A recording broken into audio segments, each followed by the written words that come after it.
ദൈവനാമത്തിന് മഹത്വമുണ്ടായിരിക്കട്ടെ.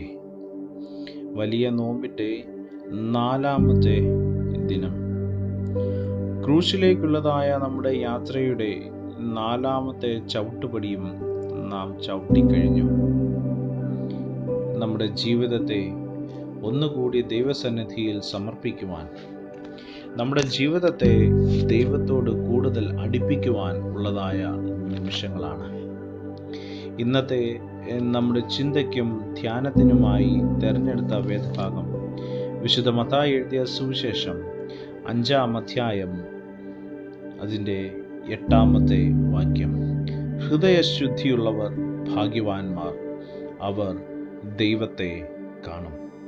ഹൃദയശുദ്ധിയുള്ളവർ ഭാഗ്യവാന്മാർ, അവർ ദൈവത്തെ കാണും. വലിയ നോമ്പിൻ്റെ ഈ 4-ാമത്തെ ദിനം നമ്മെ ഓർമ്മിക്കുന്നത് ഹൃദയത്തിൻ്റെ ശുദ്ധിയെക്കുറിച്ചാണ്. പുറത്തുള്ള ആചാരങ്ങളെക്കാൾ ദൈവം നോക്കുന്നത് നമ്മുടെ ഉള്ളിലെ അവസ്ഥയാണ്. പ്രാർത്ഥനയും നോമ്പും ദാനം ചെയ്യുന്നതും ഹൃദയം മാറാത്ത പക്ഷം അർത്ഥശൂന്യമാണ്. യേശു കർത്താവ് നമ്മെ പഠിപ്പിച്ചത് ഹൃദയം ശുദ്ധമാകുമ്പോഴാണ് ദൈവാനുഭവം സത്യമായി തീരുന്നത് എന്നാണ്. അസൂയയെ സ്നേഹത്തോടെ മാറ്റുക, ദ്വേഷത്തോടെ ക്ഷമയോടെ മാറ്റുക, സ്വാർത്ഥതയെ സേവനമായി മാറ്റുക. ഈ വലിയ നോമ്പ് നമ്മെ സംബന്ധിച്ചിടത്തോളം ഒരു ആത്മപരിശോധനയുടെ കാലമാണ് പ്രിയരെ. എൻ്റെ ഹൃദയം ദൈവത്തിന് പ്രസാദകരമാണോ? ഞാൻ പറയുന്നതായ വാക്കുകളും എൻ്റെ ചിന്തകളും എൻ്റെ പ്രവൃത്തികളും ദൈവത്തെ മഹത്വപ്പെടുത്തുന്നവയാണോ? പ്രിയരെ, ഇന്ന് നമുക്ക് ഹൃദയശുദ്ധിക്കായിട്ട് പ്രാർത്ഥിക്കണം. ദൈവത്തിൻ്റെ സന്നിധിയിൽ നാം നിൽക്കുമ്പോൾ നമ്മുടെ ഉള്ളം വെളിച്ചത്തിൽ കൊണ്ടുവരുവാൻ ഇടയാണ്.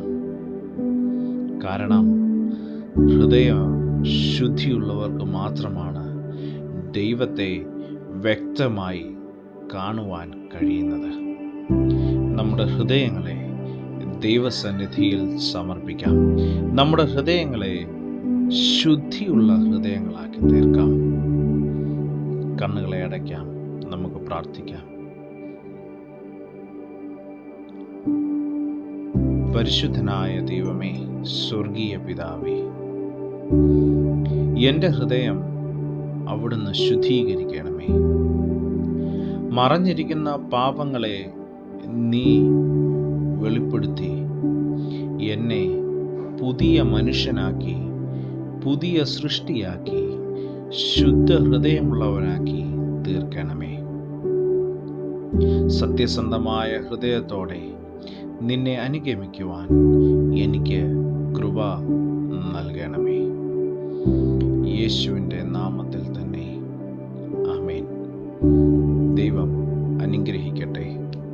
സ്നേഹത്തോടെ, ജോയൽ അച്ഛൻ.